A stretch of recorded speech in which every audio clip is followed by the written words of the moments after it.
गरुड़ पुराण के अंतर्गत कल आपने सुना कि जो व्यक्ति शरीर त्याग करने के बाद इस शरीर में रहते हुए कोई शुभ कर्म नहीं कर पाता है, पाप कर्मों में लगा रहता है, वो इस लोक से जाने के बाद, इस शरीर को छोड़ने के बाद वो उन लोकों को जाता है जहां नरकादि आदि कष्ट सहने पड़ते हैं, और उन कष्टों का भोग पूरा करके जो उसने पाप किए हैं उनका पूरा भोग प्रायश्चित करके कष्ट पा करके कर्म के फल को फिर बराबर हो जाता है हिसाब किताब, तो इस धरती पर वो फिर मृत्यु लोक में जन्म लेता है। और मृत्यु लोक में आकर के फिर जैसे उसके अंतर्गत, जैसे जिस लोक से आया है उसी तरह के अंग उसके अंतर्गत होते हैं, और इस लोक में आते हुए गर्भ में निवास करते हुए वो फिर प्रार्थना करता है कि हे भगवान, मुझे इस गर्भ से, इस मृत्यु लोक से छुटकारा दो और मैं जो है कि आपका भजन पूजन करूंगा। लेकिन प्रकृति की माया में आकर के फिर वह माया से ग्रसित होकर के उसी तरह के कर्म करने लगता है जिस तरह के पहले, और फिर नरकादि योनियों को प्राप्त होता है, अर्थात जन्म मरण का चक्कर ये चलता रहता है, दुख सुख उसको भोगने को मिलते हैं।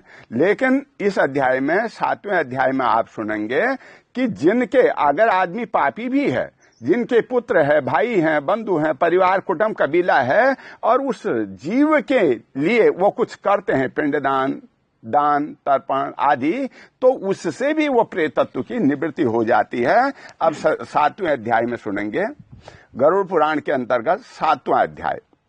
7वें अध्याय में है पुत्र की महिमा, दूसरे के द्वारा दिए गए पिंडदान आदि से प्रेतत्व से मुक्ति। इसके प्रतिपादन में राजा प्रभुवाहन तथा प्रेत की कथा इस अध्याय में आप सुनेंगे। सूत उवाच इति श्रुत्वा तु गरुड़ः कंपितो अस्वस्थ पत्रवतः जनानाम् उपकार्यार्थः पुनर्प्रियच्छ केशवमः। सूत जी ने कहा, ऐसा सुनकर के पीपल के पत्ते की भांति कांपते हुए गरुड़ जी ने प्राणियों के उपकार के लिए पुनः भगवान विष्णु से पूछा।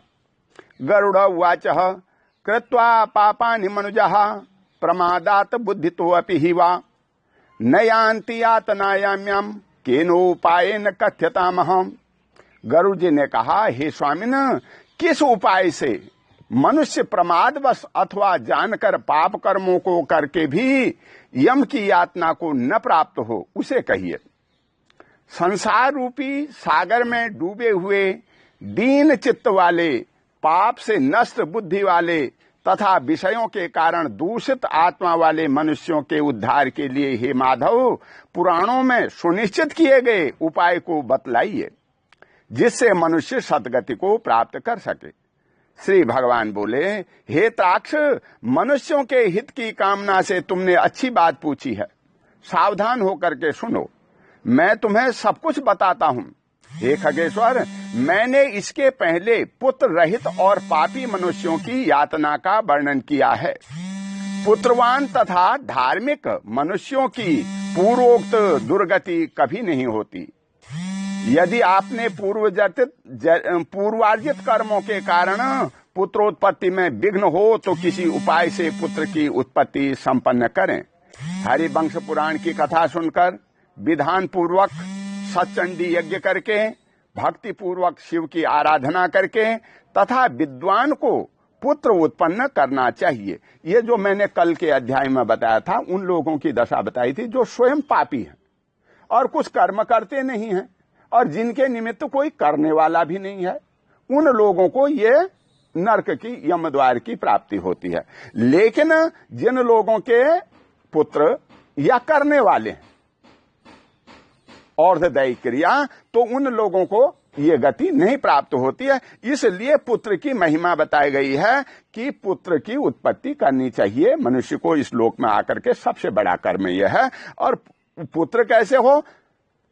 हरिवंश पुराण की कथा अगर नहीं हो रहा है तो हरिवंश पुराण की कथा ऐसी है जो पुत्र को देने वाली है। सच्चंडी का यज्ञ, मां भगवती का यज्ञ कह लो, चंडी यज्ञ कह लो, और शिव जी की आराधना, ये जो है कि पुत्र को देने वाली हैं। अतः पुत्र पितरों को पुम नामक नरक से रक्षा करता है। जो पुम नामक नरक है, मैंने योनियां बताई थी, बीच बीच में ऐसे नरक आते हैं, तो पुम नामक एक नरक है और उस नरक में जिसके पास पुत्र है तो वो उसको नहीं जाना पड़ता है, उससे रक्षा करता है। अतः स्वयं भगवान ब्रह्मा ने ही उसे पुत्र नाम से कहा है। वह धर्मात्मा पुत्र संपूर्ण कुल को तार देता है।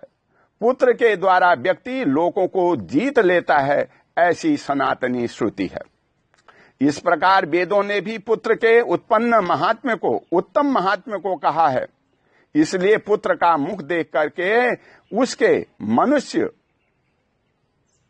पितृ ऋण से मुक्त हो जाता है। जिसके पास पुत्र है तो वो पितृ ऋण से मुक्त हो जाता है। कैसे होता है? पौत्र का स्पर्श करके मनुष्य तीनों देव, ऋषि, पितृ ऋणों से मुक्त हो जाता है, और पौत्र हो जाए जिसका, वो तीनों ऋणों से मुक्त हो जाता है। पुत्र के होने पर पितृ ऋण से, क्योंकि जैसे हमारे माँ बाप दादाओं ने हमारे लिए किया है वैसा ही हम उसके लिए करते हैं। उन्होंने हमें कंधे पर बिठाया, खिलाया, सब कुछ किया, और हम पुत्र का अपने करते हैं, तो वो ऋण क्या हो जाता है? बराबर हो जाता है, मुक्त हो जाता है। और जिसने पौत्र देख लिया तो उसका तो जो है कि देव ऋण भी, ऋषि ऋण भी, पितृ ऋण भी, तीन ऋणों से वो मुक्त हो जाता है। इस प्रकार पुत्र, पौत्र और प्रपौत्र से यमलोकों का अतिक्रमण करके मनुष्य करके स्वर्ग आदि को प्राप्त करता है। और ये पुत्र पौत्र जिसके परिवार भरा पड़ा हो, वो जो है कि यमलोक का अतिक्रमण कर जाता है, उसमें नहीं जाना पड़ता है उसको। ब्रह्म विवाह की विधि से ब्याही गई पत्नी से उत्पन्न औरस पुत्र ऊर्ध्व गति प्राप्त कराता है, और संग्रहित पुत्र अधोगति की ओर ले जाता है। पुत्र भी कैसा हो? पुत्र हो जाता है जो ब्रह्म विवाह की पद्धति, जो हमारा ब्रह्म विवाह है, वैदिक परंपरा के अनुसार जो हमारा चला आ रहा है, उस विवाह से लड़की देखी, सब कुछ किया, कन्यादान किया, यज्ञ किया, सब पूजाएं की, उस स्त्री से जो पुत्र पैदा होगा वो तो स्वर्ग को देने वाला होगा। लेकिन कहीं से छीन झपट करके ले आओ, भगा भुगू करके ले जाओ, किसी जाति की हो, किसी धर्म को हो, तो उससे जो पुत्र पैदा होगा तो वो पूरे कुल का नाश करने वाला होगा। वो तर्पण करने का, पिंडदान करने का अधिकारी नहीं है। बिन ब्याही या ऐसे जो आजकल लव मैरिज आदि आदि जो कर लेते हैं, इनसे जो पुत्र पैदा होगा वो अधोगति को देने वाला होगा। हे खगेश्वर, ऐसा जान करके व्यक्ति हीन जाति की स्त्री से उत्पन्न पुत्रों को त्याग दे। अगर हीन जाति की ऐसे हो गया कहीं से, तो उस पुत्र को वो रखने के लिए त्याग दे, कहते हैं उसको। हे खग, स्वर्ण पुरुषों से, स्वर्णा स्त्रियों से जो पुत्र उत्पन्न होता है वे औरस पुत्र कहे जाते हैं। अपने स्वर्ण माने जो अपने धर्म है, मान्यताएं हैं, जातियां हैं। उच्च कुल की उच्च कुल से शादी होती है, मध्यम की मध्यम से होती है, निम्न की निम्न से होती है। जो इस तरह से परंपरा से विवाह करके उत्पन्न होते हैं वो औरस पुत्र कहलाते हैं, अर्थात और्धदैहिक क्रिया करने वाले। वे ही श्राद्ध प्रदान करके पितरों को स्वर्ग प्राप्त कराने के कारण होते हैं। उन्हीं के द्वारा दिया गया अन्न जल पितरों को मिलता है। औरस पुत्र के द्वारा किए गए श्राद्ध से पिता को स्वर्ग प्राप्त होता है। इस विषय में क्या कहना? दूसरे के द्वारा दिए गए श्राद्ध से भी प्रेत स्वर्ग को चला जाता है। इस विषय में सुनो। यहां मैं एक प्राचीन इतिहास कहूंगा जो और्धदैहिक दान से श्रेष्ठ महात्म्य को सूचित करता है। जो श्राद्ध करता है उस श्राद्ध से, औरस पुत्र जो है श्राद्ध करने का अधिकारी है, और उसके श्राद्ध से पितरों का तारण हो जाता है। और अगर किसी के पास पुत्र नहीं है तो उसके पास कोई और दूसरा जो है कि उसके निमित्त जो कर रहा है उससे भी जो है कि और्धदैहिक गति प्राप्त हो जाती है। हेताक्ष, पूर्व काल में, त्रेता युग में, लेकिन यहाँ यह बात जरूर कही है कि छीनी गई, झपटी गई ऐसी जो बिना जाति धर्म की स्त्री है उससे प्राप्त पुत्र और्धगति को नहीं दिलाता है, लेकिन अपना भाई, बंधु, परिवार, कुटुंबी जनों में जो सुहृद हैं वो दिला सकते हैं। हेताक्ष, पूर्व काल में, त्रेता युग में महोदय नाम के रमणी नगर में महाबलशाली और धर्मपरायण ब्रुवाहन नामक एक राजा रहता था। वह यज्ञानुष्ठान परायण, दानियों में श्रेष्ठ, लक्ष्मी से उत्पन्न संपन्न, ब्राह्मण भक्त तथा साधु पुरुषों के प्रति अनुराग रखने वाला, शील एवं आचार आदि गुणों से युक्त, स्वजनों के प्रति अपनत्व और इतर जनों के प्रति दया भाव से संपन्न था। छात्र धर्म परायण वह राजा ब्रभुवाहन औरस पुत्र की भांति धर्म पूर्वक अपनी प्रजा का पालन करता था और दंड देने योग्य अपराधियों को दंड देता था। यह ब्रभुवाहन की कथा आ रही है। भक्तिमान, गुणवान, चरित्रवान, अच्छा राजा था और जो है कि अपने सारे समाज को अपने बच्चों की तरह, परिवार की तरह, माता पिता की तरह, बड़ों की तरह ऐसे ही उनका पालन करता था। लेकिन जो अपराधी होगा उसको दंड भी देता था। वह महाबाहु किसी समय सेना के साथ मृगया के लिए नाना वृक्षों से युक्त एक घनघोर वन में प्रविष्ट हुआ। वह वन नाना मृगगणों, पशुओं से व्याप्त और अनेक पक्षियों से निनादित था। उस समय राजा ने वन के मध्य में दूर से एक मृग को देखा। राजा के द्वारा सुदृढ़ बाण से विद्ध वह मृग बाण सहित जंगल में अदृश्य हो गया। रुधिर से गीली हुई घास पर अंकित चिन्ह से राजा ने उसका पीछा किया। तब मृग के प्रसंग में वह राजा दूसरे वन में जा पहुंचा। भूख प्यास से सूखे हुए कंठ वाला तथा परिश्रम के संताप से पीड़ित उस राजा ने एक जलाशय के समीप पहुंच करके घोड़े के साथ उसमें स्नान किया तथा कमल की गंधादि से सुगंधित शीतल जल का पान किया। इसके बाद उस जलाशय से बाहर निकल करके समरहित राजा ब्रह्मवाहन ने वृक्ष रूपी विशाल शाखाओं के कारण फैले हुए मनोहर और शीतल छाया वाले तथा पक्षी समूहों से पूजित एक बट वृक्ष को देखा। राजा वन में चला गया और वन में शिकार खेलने पहले जाते थे। मृग को बाण मारा, मृग को मरा नहीं, वो बाण लगा, भाग गया। और वो देखता देखता गया जहां जहां खून गिरे थे मृग के पीछे पीछे, लेकिन मृग तो नहीं मिला। वो एक एक तालाब पर जा पहुंचा। वहां पर क्या था, उसको तब तक प्यास भी लग चुकी थी, थक चुका था और पानी पिया, स्नान किया और स्नान करके बैठ गया। यहाँ पर एक वृक्ष संपूर्ण वन की महती पताका की भांति स्थित था। उसकी जड़ के पास राजा बैठ गया। उसके बाद राजा ने भूख और प्यास से व्याकुल इंद्रियों वाले, ऊपर की ओर उठे हुए बालों वाले, अत्यंत मलिन, कुबड़े और मांस रहित एक भयावह प्रेत को देखा। वहां पर जब बैठ गया आराम कर रहा था, एक भयावह प्रेत वहां पर दिखाई दिया। उस विकृत आकृति वाले भयावह प्रेत को देख करके ब्रह्मवाहन विस्मित हो गया। प्रेत भी घने जंगल में आए हुए राजा को देखकर चकित हो गया और समुत्सक मन वाला होकर के वह प्रेतराज उसके पास आया। हे त्राक्ष, तब उस प्रेतराज ने राजा से कहा, हे महाबाहो, आपके संबंध में मैंने प्रेत भाव का त्याग कर दिया है, अर्थात मेरा प्रेत भाव छूट गया है और मैं परम शांति को प्राप्त हो गया हूं तथा धन्यतर हो गया हूं। अब प्रेत वहां पर आया, राजा को देख करके उसका प्रेतत्व नष्ट हो गया और वो सीधे अच्छे ढंग से आया। बोला, हे राजन, मैं आपके आने से धन्य हो गया हूं और मेरा प्रेतत्व जो है नष्ट हो गया है। ये बात राजा से बोला। राजा ने कहा, हे कृष्ण वर्ण वाले तथा भयावह रूप वाले प्रेत, किस कर्म के प्रभाव से देखने में डरावने लगने वाले और बहुत ही अमंगलकारी इस प्रेतत्व स्वरूप को तुमने प्राप्त किया। हे तात, अपने प्रेतत्व की प्राप्ति का सारा कारण बताओ। तुम कौन हो और किस दान से तुम्हारा प्रेतत्व नष्ट होगा। प्रेत ने कहा, हे श्रेष्ठ राजन, मैं आरंभ से आपको सब कुछ बतलाता हूं। प्रेतत्व का कारण सुनकर के आप कृपया उसे दूर करने की दया कीजिए।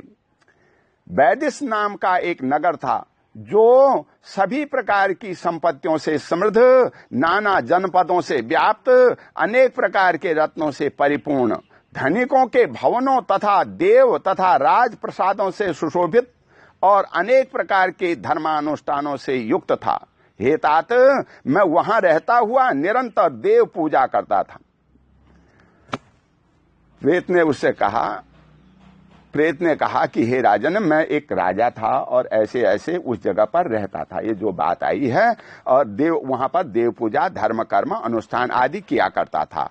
आपको विदित होना चाहिए कि मैं वैश्य जाति में उत्पन्न हुआ और मेरा नाम सुदेव था। मैंने हव्य प्रदान करके देवताओं का तथा कव्य प्रदान करके पितरों का तर्पण किया। अनेक प्रकार के दानों से मैंने ब्राह्मणों को संतुष्ट किया था और अनेक बार दीन, अंधे तथा कृपण जरूरतमंद मनुष्यों को अन्न दिया था। किंतु हे राजन, मेरा यह सारा कर्तव्य कर्म दुर्दैव से निष्फल हो गया। जिस कारण मेरा सुकृत निष्फल हुआ वो मैं आपको बतलाता हूं। मेरे कोई संतान नहीं थी, मेरा कोई सुहृद नहीं था, कोई बांधव नहीं है और न कोई ऐसा मित्र ही है जो मेरी और्धदैहिक क्रिया करता। हे महाराज, मृत्यु के अनंतर जिस व्यक्ति के उद्देश्य से 16 मासिक श्राद्ध नहीं दिए जाते, सैकड़ों श्राद्ध करने पर भी उसका प्रेतत्व सुथिर ही रहता है, अर्थात दूर नहीं होता है। तब उस प्रेत ने कहा कि मैंने सब पुण्य कर्म आदि सब किया, देव पूजा में कहीं पर भी वो नहीं किया, लेकिन मैं अकेला था। मेरे न भाई था, न बहन थी, न मित्र थे, न भतीजे थे, कोई भी मेरा नहीं था। और जिस कारण से मेरा और्धदैहिक क्रिया नहीं हो सके, मर गया, तो कोई पूछने वाला, कोई कुछ करने वाला नहीं था। इसलिए मुझे जो है कि ये प्रेतत्व प्राप्त हो गया, मैं प्रेत योनि को प्राप्त हो गया और्धदैहिक क्रिया न होने से। और जिसके उद्देश्य, जिस व्यक्ति के उद्देश्य 16 मासिक श्राद्ध, 16 माने 16 श्राद्ध का मतलब यह है, हम 3 षोडशियां होती हैं।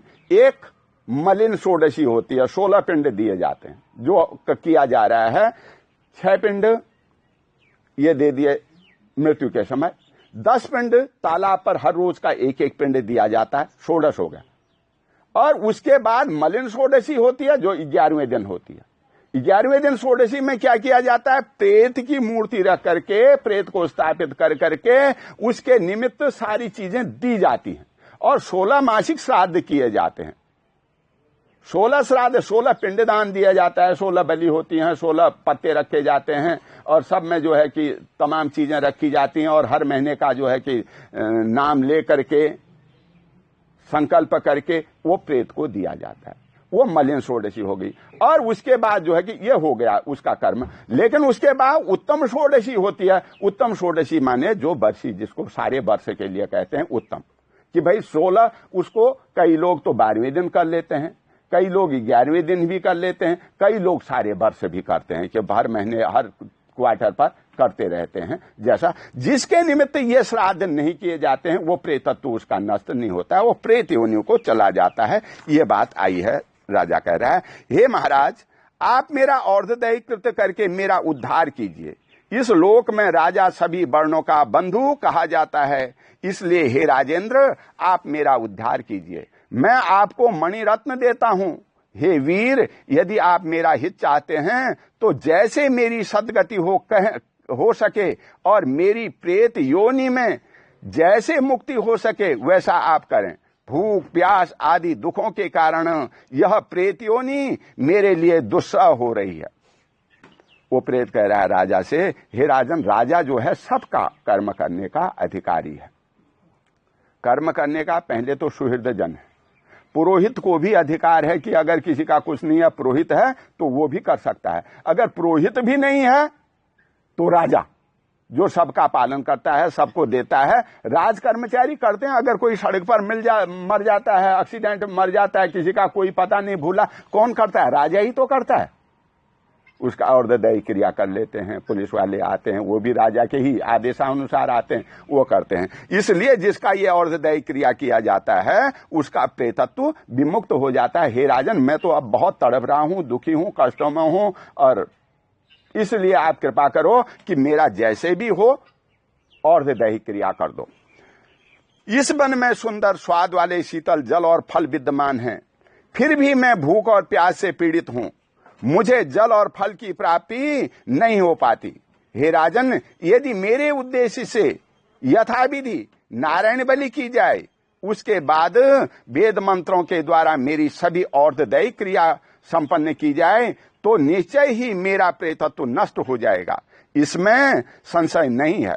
मैंने सुन रखा है कि वेद के मंत्र, तप, दान और सभी प्राणियों में दया, सत्शास्त्रों का श्रवण, भगवान विष्णु की पूजा और सज्जनों की संगति, ये सब प्रेत योनि के विनाश के लिए होते हैं। सत्शास्त्रों का स्मरण, श्रवण, अच्छे शास्त्रों को सुनना, भगवान विष्णु की पूजा करना, प्राणियों पर दया उनको देना और वेदों के मंत्र, ये जो है कि सतगति को देने वाले हैं, प्रेतत्व का निवारण करने वाले हैं। इसलिए आप मेरे लिए नारायण बलि कर दो और फिर मेरी क्रिया अर्धदैहिक क्रिया कर दो, ये बात कही। नारायण बलि होती है जिसकी सामान्य मृत्यु नहीं होती है, उसके लिए नारायण बलि की जाती है। नारायण बलि मतलब फांसी खा के मर गया, आग में जल गया, लड़ाई में किसी ने काट दिया, अकाल मृत्यु जिसको अचानक ऐसी स्थिति हो जाती है, तो उनके लिए उनको आसानी से अर्धदैहिक क्रिया नहीं होती है, नारायण बलि की जाती है, फिर ये सारे कर्म किए जाते हैं। और इसलिए जो है कि तभी उसका प्रेतत्व नष्ट होता है। इसलिए मैं आपसे प्रेतत्व को नष्ट करने वाली विष्णु पूजा को कहूंगा। हे राजन, न्यायोपार्जित 2 स्वर्ण 32 मासा भार का सोना लेकर के उससे नारायण की एक प्रतिमा बनाए। नारायण बलि कैसे होते हैं? नारायण की एक सोने की मूर्ति बनाई जाती है, जिसे विविध पवित्र जलों से स्नान करा करके 2 पीले वस्त्रों से वेष्टित करके तथा अलंकारों से विभूषित कर अधिवासित करें। तदंतर उसका पूजन करें। उस प्रतिमा के पूर्व भाग में श्रीधर, दक्षिण में मधुसूदन, पश्चिम में वामन और उत्तर में गदाधर, मध्य में पितामह ब्रह्मा और महादेव शिव की स्थापना करके गंध पुष्पादि द्रव्यों से के द्वारा विधि विधान से पृथक पृथक पूजन करें। यहाँ पर सब नारायण बलि में जो है ब्रह्मा की, विष्णु की, रुद्र की, प्रेत की, यम की, सब की पूजा करी जाएगी। एक एक कलश में सब इनका आवाहन किया जाएगा, पूजन किया जाएगा। इसके बाद प्रदक्षिणा करके अग्नि में हवन करके देवताओं को तृप्त करके घृत, दधि और दूध से विश्व देवों को तृप्त करें। फिर उसके बाद यज्ञ आदि होगा और यज्ञ के बाद विश्व देवताओं को लिए आहुति पड़ेंगी। और ये सब करने के बाद तदंतर समाहित चित्त वाला यजमान स्नान करके नारायण के आगे विनीतात्मा होकर के विधि पूर्वक मन में संकल्पित अर्धदैहिक क्रिया का आरंभ करे। इसके बाद क्रोध और लोभ से रहित होकर के शास्त्र विधि से सभी श्राद्धों को करे तथा वृषोत्सर्ग करे। शांति पूर्वक लोभ को, क्रोध को, सबको छोड़ करके शांति पूर्वक दत्तचित्त होकर के भगवान की पूजा करने का आया है। यहाँ पर शास्त्र विधि से वृषोत्सर्ग और सभी श्राद्ध, वृषोत्सर्ग कहते हैं वो गाय का बछड़ा छोड़ा जाता था, इधर भी खेतों में घूमते हुए मिलते हैं, जिन पर दाग लगा रहता है, उसमें शिव की पूजा होती है शिव स्वरूप में, और जो उसका पूजन करता है उसको छोड़ देता है वो परम गति को देने वाला होता है। तदंतर ब्राह्मणों को 13 पद दान करें, फिर संज्ञादान दे करके प्रेत के लिए घट का दान करें। ब्राह्मणों को फिर 13वें दिन की बातें आती हैं। ब्राह्मणों 13 ब्राह्मणों को जिमाना होता है, 13 लोटे पददान आदि अन्न जल जो भी है उसमें दिया जाता है, संज्ञादान दी जाती है, ये घट का दान किया जाता है। और घट का दान करें। राजा ने कहा, हे प्रेत, किस विधि से प्रेत घट का निर्माण करना चाहिए और किस विधान से उसका दान करना चाहिए? सभी प्राणियों के ऊपर अनुकंपा करने के हेतु से प्रेतों को मुक्ति देने वाले प्रेत घट दान के विषय में बतलाइए। प्रेत ने कहा, हे महाराज, आपने फिर पूछा है। जिस सुदृढ़ दान से प्रेतत्व नहीं होता है उसे मैं कहता हूं, आप ध्यान से सुने। प्रेत घट का दान सभी प्रकार के अमंगलों का विनाश करने वाला, सभी लोकों में दुर्लभ और दुर्गति को नष्ट करने वाला होता है। प्रेत घट, ये ब्रह्मा विष्णु रुद्र की जो मैंने बताई मूर्तियां, इसके बीच में एक प्रेत घट रखा जाता है और प्रेत घट में जो है प्रेत का आवाहन किया जाता है और प्रेत का आवाहन करने के बाद मंत्र हैं पितृ सूक्त के, प्रेत सूक्त के मंत्र, और उसको आविष्टित किया जाता है उन मंत्रों से। पितृ सूक्त के मंत्रों से, प्रेत सूक्त मंत्रों के से, और फिर उसका दान दिया जाता है। और ऐसा करने से प्रेतत्व से उसकी निवृत्ति हो जाती है। प्रेत घट का दान सभी प्रकार के अमंगलों का विनाश करने वाला, सभी लोकों में दुर्लभ और दुर्गति को नष्ट करने वाला है। ब्रह्मा, शिव तथा विष्णु सहित लोकपालों से युक्त तपाए हुए सोने का एक एक घट बना करके उसे दूध, घी आदि से पूरा भर करके भक्ति पूर्वक प्रणाम करके ब्राह्मण को दान करें। उस घट का ब्रह्मा, विष्णु, रुद्र के जो घट हैं, घड़े हैं, उनको भी दान करना चाहिए और प्रेत के घट का भी दान करना चाहिए। इसके अतिरिक्त तुम्हें अन्य सैकड़ों दानों को देने की क्या आवश्यकता? जिसने प्रेत घट का दान कर दिया तो और दानों की फिर कोई जरूरत नहीं है, कहता है। हे राजन, उस घट के मध्य में ब्रह्मा, विष्णु तथा कल्याण करने वाले अविनाशी शंकर की स्थापना करें एवं घट के कंठ में पूर्व आदि दिशाओं में क्रमशः लोकपालों का आवाहन करके उनकी धूप, पुष्प, चंदन आदि से विधिवत पूजा करके दूध और घी के साथ इस हिरण्यमय घट का ब्राह्मण को दान करना चाहिए। हे राजन, प्रेतत्व की निवृत्ति के लिए सभी दानों में श्रेष्ठ और महापातकों का नाश करने वाले इस दान को श्रद्धापूर्वक करना चाहिए। ये जो प्रेत घट का दान है, श्रद्धापूर्वक ब्राह्मण को आमंत्रित करके, मंत्र पाठ करके, सब ब्रह्मा, विष्णु, महेश ये देवता तो नहीं है, सृष्टि के आदिभूत हैं, उत्पत्ति करने वाले, पालन करने वाले, अपनी शरण में लेने वाले, इनका जो है कि पूजन करके उन घटों को दान करना चाहिए। श्री भगवान उवाच, श्री भगवान ने कहा, हे कश्यप पुत्र गरुड़, प्रेत के साथ इस प्रकार बातचीत हो रही थी कि उसी समय हाथी, घोड़े आदि से व्याप्त राजा की सेना पीछे से वहां आ गई।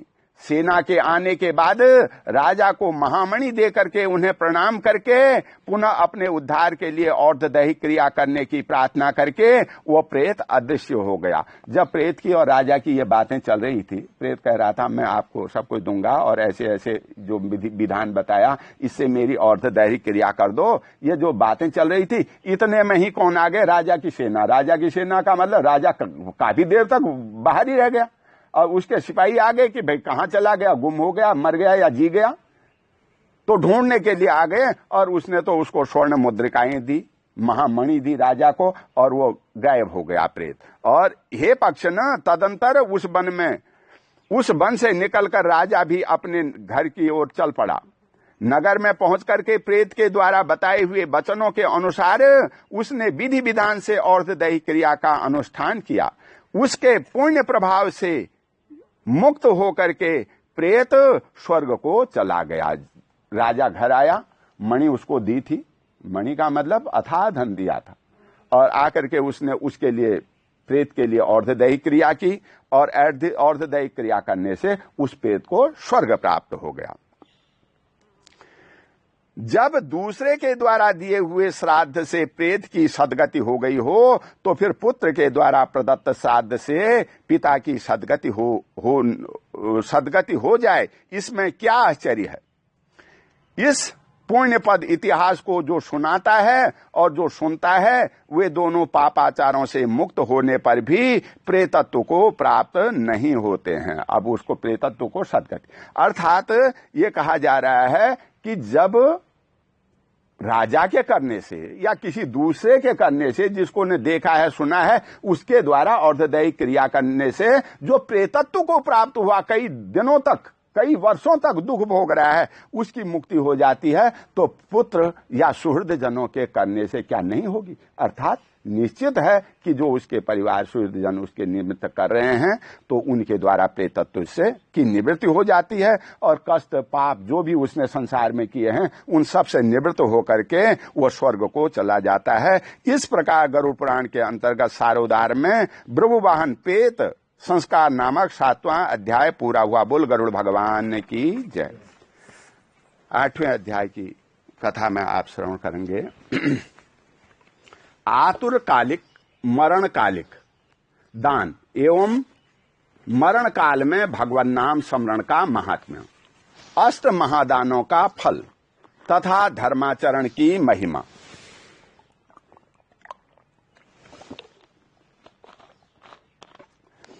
8वां अध्याय। आतुर काल माने मरणासन्न जब व्यक्ति होता है तो तब क्या किया जाता है। गरुड़ उवाच आमुस्मिकी ही क्रिया सर्वा वद सुकृत मम कर्तव्याम सा यथा पौत्रस्ता च कथय प्रभु। गरुड़ ने कहा, हे प्रभु, पुण्यात्माओं की सारी पारलौकिक क्रियाओं के संबंध में मुझे बतलाइए। पुत्रों को जिस प्रकार वह क्रिया करनी चाहिए उसे उसी प्रकार कहिए। अब गरुड़ जी भगवान से पूछ रहे हैं कि पुण्यात्मा जो हैं उनके लिए पुत्रों के द्वारा क्या करना चाहिए, ये बात आप बताइए। पुत्र माने सारा आ गया, परिवार आ गया, कुटुंब आ गया, एक ही इस पुत्र से ही नहीं है जिसके संबंधी जन हैं। भगवान श्री भगवान उवाच साधुर्पुष्टम त्वयाताक्ष मानुषाणाम हिताय वे धार्मिकाक्ष यत्कृतम तत्सर्वं कथयामि ते।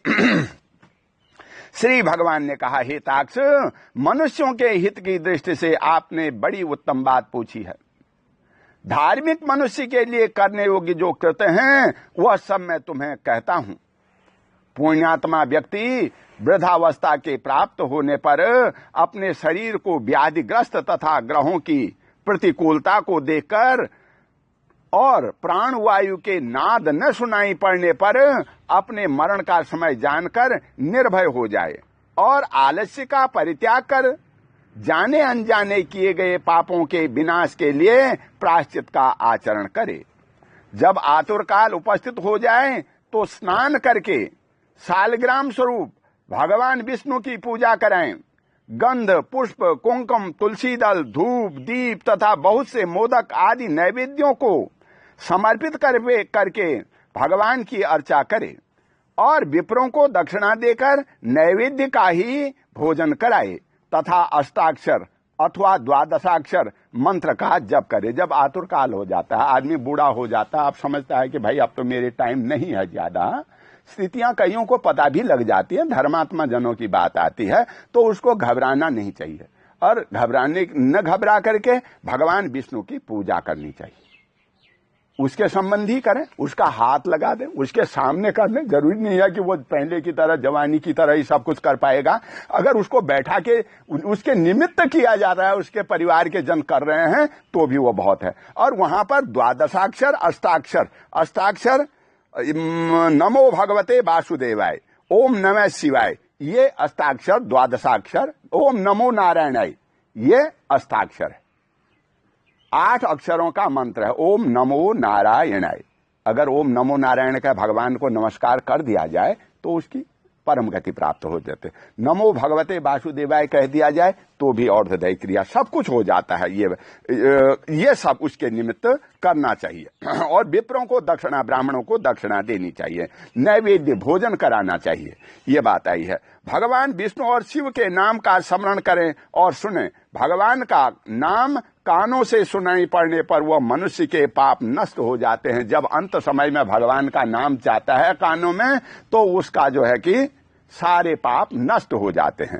रोगी के समीप आकर के बांधों को शोक नहीं करना चाहिए, प्रत्युत मेरे पवित्र नाम का बार बार स्मरण कीर्तन करना चाहिए। रोगी हो गया, बूढ़ा आज हो जाता है, अब ये भी हो जाता है कि भाई वो इतना बीमार हो गया, इतना परेशान हो गया कि अब आज मरे कल मरे, तो किसी को ज्यादा घबराना नहीं चाहिए। धैर्य पूर्वक भगवान का जो भी आता है नारायण नारायण कह दे, भगवान का नाम ले ले।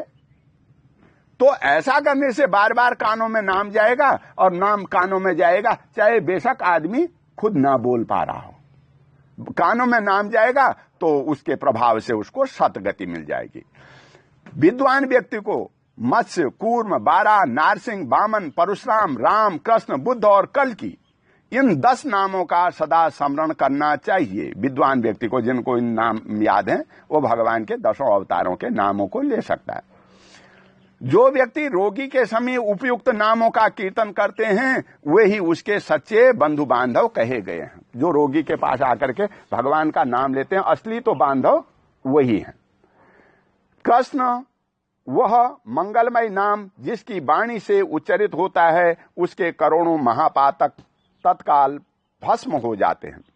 मरणासन्न अवस्था में अपने पुत्र के बहाने से नारायण नाम लेकर अजामिल भी भगवत भाव को, भगवत भक्ति को प्राप्त हो गया, तो फिर जो श्रद्धा पूर्वक भगवान के नाम का उच्चारण करते हैं उनके विषय में क्या कहना।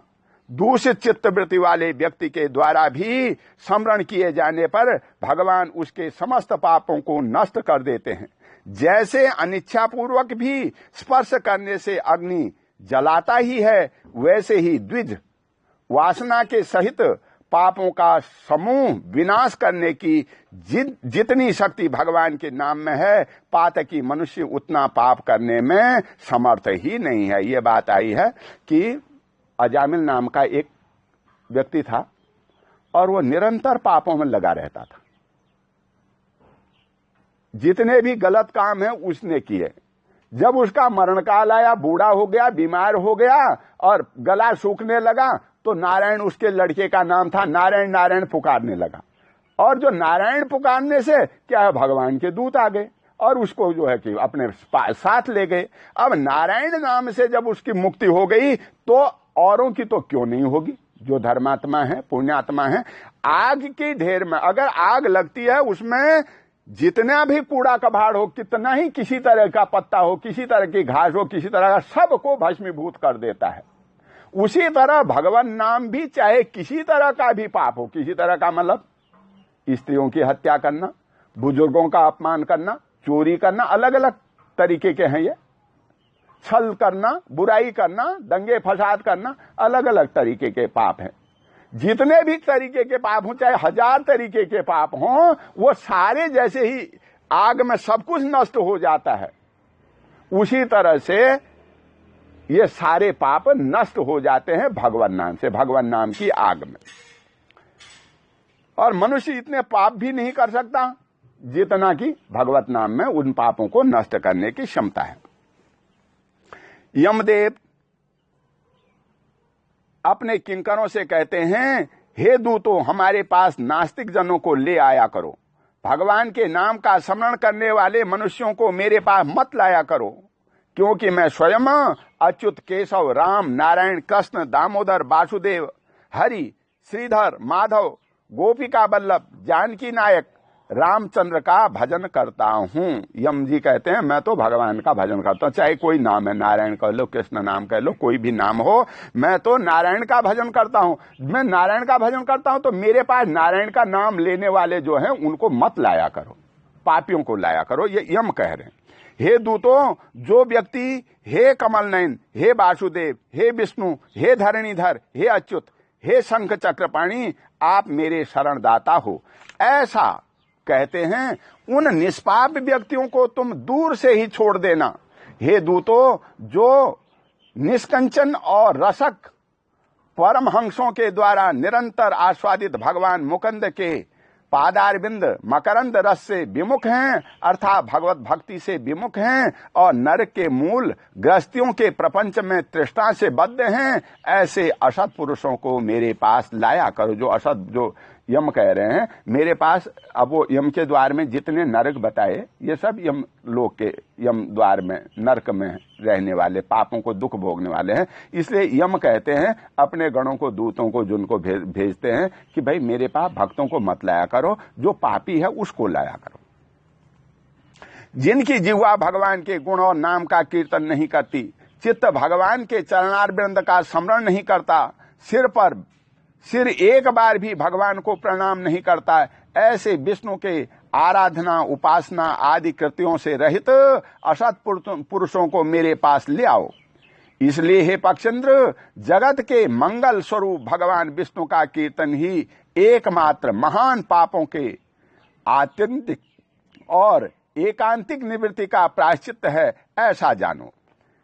नारायण से प्रामुख रहने वाले व्यक्तियों के द्वारा किए गए प्रायश्चित्ताचरण की भी दुर्बुद्धि प्राणी को उसी प्रकार पवित्र नहीं कर सकते, जैसे मदिरा से भरे हुए घर को गंगा जी सदृश नदियां पवित्र नहीं कर सकती। भगवान कृष्ण के नाम स्मरण से पाप नष्ट हो जाने के कारण जीव नरक को नहीं देखते और स्वप्न में भी कभी यम और यमदूतों को नहीं देखते। जो व्यक्ति अंतकाल में नंदन नंदन भगवान श्री कृष्ण जिसके पीछे चलते हैं, ऐसी गाय को ब्राह्मणों को दान देता है, वह मांस, हड्डी और रक्त से परिपूर्ण बैतरणी नदी में नहीं गिरता। अथवा जो मृत्यु के समय में नंद नंदन इस प्रकार की वाणी भगवान नाम का उच्चारण करता है, वह पुनः मांस, अस्थि और रक्त से पूर्ण बैतरणी रूपी शरीर को प्राप्त नहीं करता, शरीर धारण नहीं करता, अर्थात मुक्त हो जाता है। अतः पापों के समूह को नष्ट करने वाले महाविष्णु के नाम का स्मरण करना चाहिए, अथवा गीता या विष्णु सहस्त्र नाम का पठन अथवा श्रवण करना चाहिए। ये बात आई है कि विष्णु भगवान के नाम का स्मरण हो, भगवान के नाम कोई भी नाम ले लो और गीता जी का पाठ कर लो, विष्णु सहस्त्र नाम का पाठ कर लो। ऐसा पाठ करने से अगर उस रोगी व्यक्ति, मरणासन्न व्यक्ति के कानों में पड़ता है, उसको सतगति मिल जाती है। उसके लिए औषधि क्रिया करो या ना करो, जब उस समय कर दिया तो विष्णु भगवान के दूत आ जाएंगे, अपने साथ ले जाएंगे उसको, यमदूत आएंगे ही नहीं। एकादशी का व्रत, गीता, गंगाजल, तुलसी दल, भगवान विष्णु का चरणामृत और नाम, ये मरण काल में मुक्ति देने वाले हैं। गंगाजल उसके मुंह में डाल दिया जाए मरण काल पर, तुलसी का दल डाल दिया जाए, भगवान का चरणामृत डाल दिया जाए, तो ये सब मुक्ति को देने वाले हैं। इसके बाद घृत और स्वर्ण सहित अन्नदान का संकल्प करें। श्रोत्री द्विज वेद पाठी ब्राह्मण को सवस्सा गौ का दान करे। हे ताक्ष, जो मनुष्य अंतकाल में थोड़ा भी बहुत दान देता है और पुत्र उसका अनुमोदन करता है, वह दान अक्षय होता है। ब्राह्मण को, श्रोत्री द्विज का मतलब जो वेद मंत्रों का पाठ करने वाला ब्राह्मण है, उसको अंतिम समय में अन्नदान दिया जाए, स्वर्ण दान दिया जाए और गौदान दिया जाए, तो इसका भी बहुत फल बताया गया है और अक्षय होता है। वो कभी नष्ट होने वाला दान नहीं होता है, सदा बना रहता है। और आदमी दे दे तो ठीक, और पुत्र उसका अनुमोदन करे, पुत्र दे दे तो भी ठीक। और ऐसा करने से उस व्यक्ति को सतगति प्राप्त हो जाती है। सत्पुत्र को चाहिए कि अंतकाल में सभी प्रकार का दान दिलाए।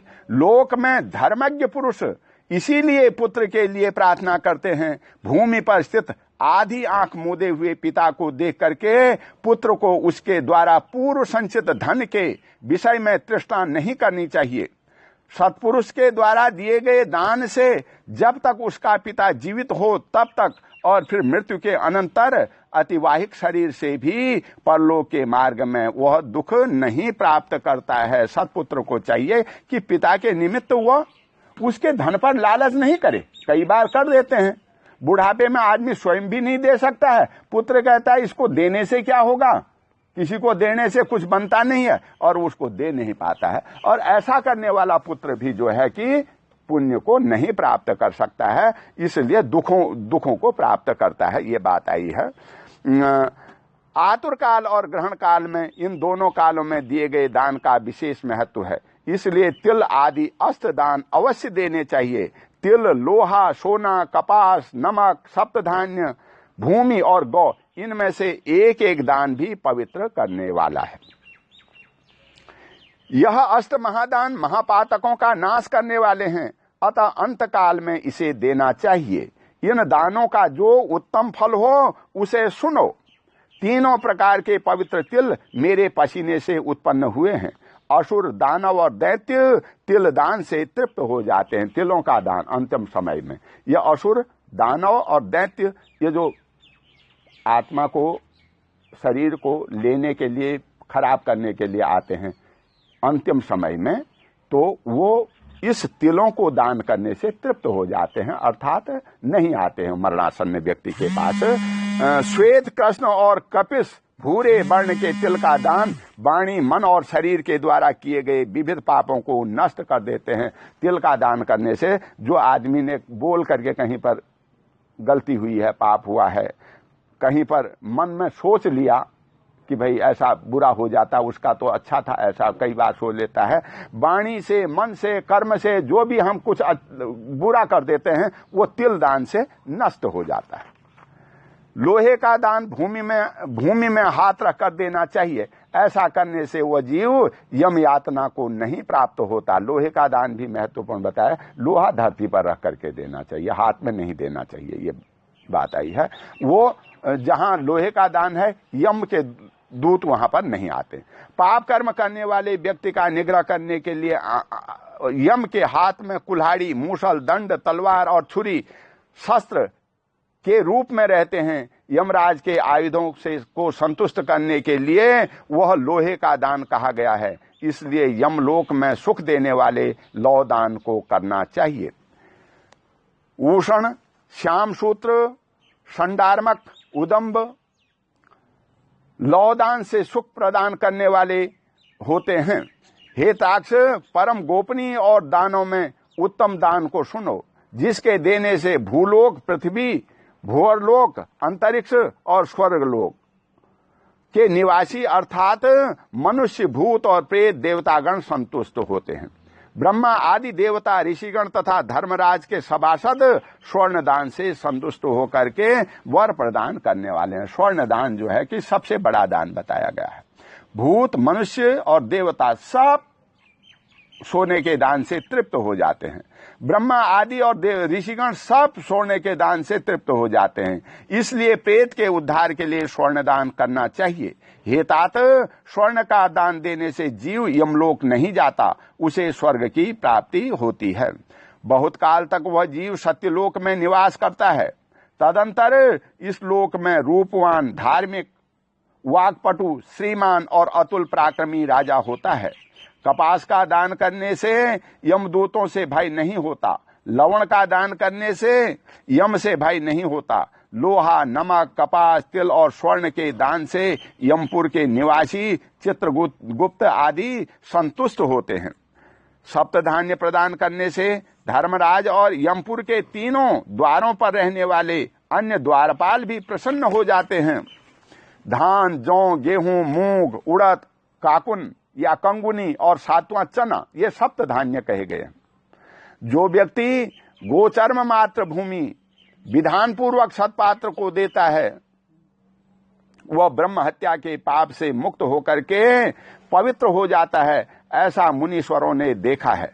राज्य में किया हुआ अर्थात राज्य संचालन में राजा से होने वाला महापाप न व्रतों से, न तीर्थ सेवन से और न किसी दान से नष्ट होता है, अपितु वह तो केवल भूमि दान से ही विलीन होता है। जो व्यक्ति ब्राह्मण को धान्यपूर्ण पृथ्वी का दान करता है, वह देवताओं और असुरों से पूजित होकर के इंद्रलोक में जाता है। हे गरुड़, अन्य दानों का फल अल्पज्ञ होता है, किंतु पृथ्वी दान का पुण्य दिन प्रतिदिन बढ़ता जाता है। भूमि का स्वामी होकर जो ब्राह्मण को भूमि नहीं देता, वह जन्मांतर में किसी ग्राम में एक कुटिया तक भी प्राप्त नहीं करता और जन्म जन्मांतर में अर्थात प्रत्येक जन्म में दरिद्र होता है। भूमि का स्वामी होने के अभिमान से जो भूमि का दान नहीं करता, वह तब तक नरक में निवास करता है जब तक शेषनाग पृथ्वी को धारण करते हैं।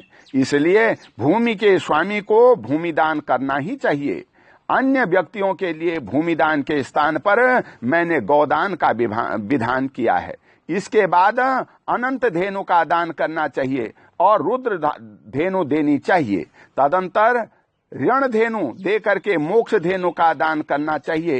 हे खग, विशेष विधान पूर्वक बैतरणी धेनु का दान करना चाहिए। दान में दी गई गौएं मनुष्य को त्रिविध आधि भौतिक, आधि दैविक, आध्यात्मिक तापों तथा कायिक, वाचिक और मानसिक पापों से मुक्त करती है। जो दान है, अब किसी के पास जमीन है बहुत ज्यादा, तो उसमें से उसको कुछ जमीन जो है दान में देनी चाहिए, ब्राह्मणों को देनी चाहिए। कहा ब्राह्मण माने श्रेष्ठ जन, ब्रह्मवाणी बोलने वाले। और अगर भूमि नहीं है, गौएं हैं, तो गौ दान करना चाहिए। भूमि दान से क्या होगा? अगर आपने भूमि दी है तो उसमें ब्राह्मण यज्ञशाला बनाएगा, मंदिर बनाएगा, मंदिर में 100 लोग आएंगे, यज्ञ में हजारों लोग आएंगे और वहां पर भंडारा प्रसाद भी होगा, प्रभु नाम का कीर्तन भी होगा। ऐसे व्यक्ति को दान देना चाहिए जो दान का पात्र है। दान दिया तो वहां पर उस ब्राह्मण ने पाठशाला भी खोल दी, यज्ञशाला खोल दी, वैदिक मंत्र आदि हुए, और उससे जितना भी पुण्य मिला उस जगह का, वो किसको मिलेगा? उसमें से कुछ न कुछ भाग उसको मिलेगा जिसने वो भूमि दान दी। उसको मिलेगा तो उसका वो दान जो है अक्षय है, बढ़ता गया दिन प्रतिदिन। जितना वो यज्ञशाला चलेगी, जितना मंदिर चलेगा, जितने भक्ति होगी, और उसको कुछ न कुछ पुण्य मिलता जाएगा, और भूमि का देने वाला जो है कि पुण्य को प्राप्त होगा। अगर उस भूमि में दान नहीं दिया तो उसमें क्या होगा कि बंजर पड़ी रहेगी, या कुछ कोई करने वाला होगा, क्या नहीं करने वाला का कोई पुण्य नहीं मिलेगा। गौ दान देने से क्या होता है, गौ दे दी, ब्राह्मण को दे दी, ब्राह्मण उसको ले गया, दूध निकाला, और दूध कई चाय बना ली। आजकल के टाइम में बता दूं, आश्रम में गए, ब्राह्मण के पास गए, दूध चाय पी, दूध पिया, लस्सी भी कहीं आश्रम में पर्याप्त रूप से मिल जाती है, लस्सी पी, कितने लोग आए, कितनों को मिली, और उससे घी निकला, घी से यज्ञ हुआ, प्रतिदिन यज्ञ हुआ, जोत भी जली, तो भी ये वातावरण में अपनी लौ को अपने रूप से पवित्र कर रही है।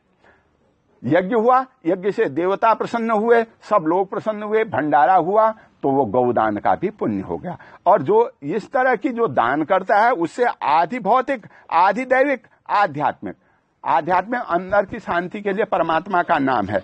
आधि भौतिक, जो भौतिक प्राकृतिक उपद्रव हो जाते हैं, उल्कापात हो जाते हैं, भूकंप आ जाते हैं, जल प्रलय हो जाता है, विस्फोटक ऐसी चीजें होती हैं, ये सब पाप कष्ट जो इस तरह के होते हैं, वो इस दान से निवृत्त हो जाते हैं। क्योंकि यज्ञ जहां पर हो रहा है, पुण्य जहां पर हो रहा है, प्रारब्ध काल में ऐसा करते थे, गांव में महामारी आ जाती थी, सब लोग मिलकर के एक दिन जो है यज्ञ कर लेते थे, पूजा कर लेते थे, भगवान का नाम लेते थे, भंडारा करते थे, तो उससे वो आपदा रुक जाती थी। पुरानी बातें हैं। आदि दैविक, देवताओं के प्रकोप से जो होती हैं, वो सब मानसिक, कायिक, वाचिक, मन से, कर्मों से, वाणी से, शरीर से जो भी हम करते हैं बुरा, वह सब इन दानों से पुण्य को प्राप्त हो जाता है। दान करने से उसको पापों से मुक्त हो जाता है।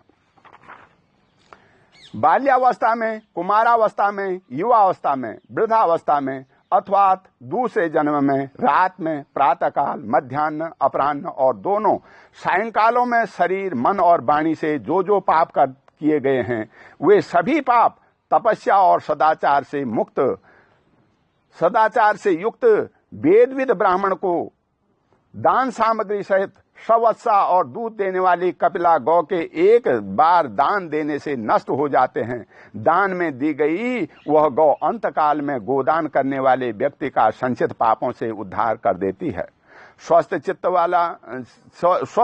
वाला में, चित्त अवस्था में दी गई एक गौ, आतुरावस्था में दी गई 100 गौ, और मृत्यु काल में चित्त वर्जित व्यक्ति के द्वारा दी गई 1000 गौ, तथा मरणोकाल में दी गई विधि पूर्वक 1,00,000 गौ का दान का फल बराबर होता है। स्वस्थ अवस्था में जो आदमी अच्छा भला है, अगर वो दान देता है तो उसका फल 1,00,000 गुना ज्यादा है मरने के समय से देने से। मरने के समय तो पता नहीं, अपने स्वार्थ आ जाता है, इसको पुण्य तो मिलेगा, सब पाप कष्ट होंगे, लेकिन एक स्वस्थ आदमी दान दे रहा है, अच्छा भला कमाई करके लाया, और उसने जो है कि गरीबों के लिए, असहायों के लिए, औषधियों के लिए, फलों के लिए, जितने भी जरूरतमंद हैं उनके लिए जो दान किया, गऊ का दान किया, किसी तरह का दान किया, वो जो सही स्थिति में, जवानी में, युवावस्था में कर दिया, वो दान कई गुना ज्यादा है। इसलिए आदमी को सामान्य अवस्था के रहते हुए जो दान किया जाता है, उसका पुण्य ज्यादा बताया गया है यहाँ पर। सत्पात्र को दिया गया दान 1,00,000 गुना होता है। उस दान के दाता को अनंत फल प्राप्त होता है, और दान देने वाले पात्र को प्रतिग्रह दान देने का दोष नहीं लगता।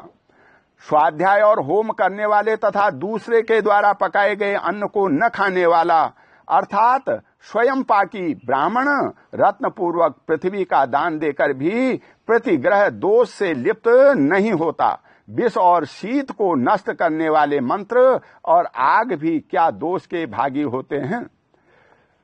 अपात्र को दी गई वह गौ दाता को नरक ले जाती है, और अपात्र प्रतिगृहिता को 101 पीढ़ी के पुरुषों के सहित नरक में गिराती है।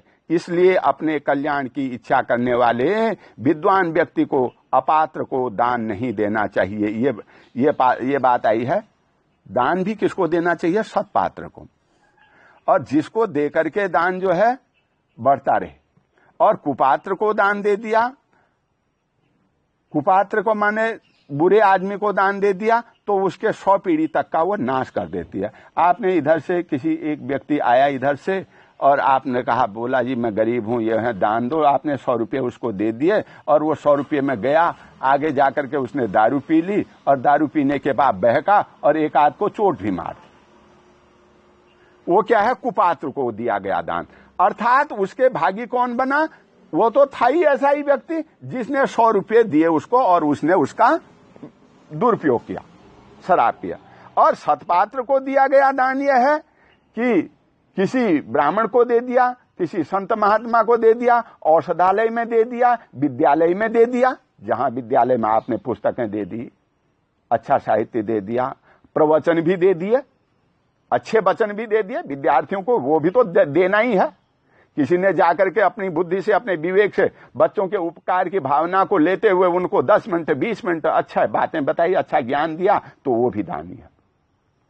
जिसने ये दान दिया तो उसका दान तो बढ़ता गया, उतने बच्चों को मिला, उतने लोगों को मिला, वो तो किसी तरह का दोषी नहीं हुआ। और जो गलत व्यक्ति को देता है वो दाता उसको देने वाले को नरक में ले जाता है, कुपात्र। इसलिए चलते फिरते गलत आदमी को दान नहीं देना चाहिए, ये शास्त्रीय बात यहां पर आई है।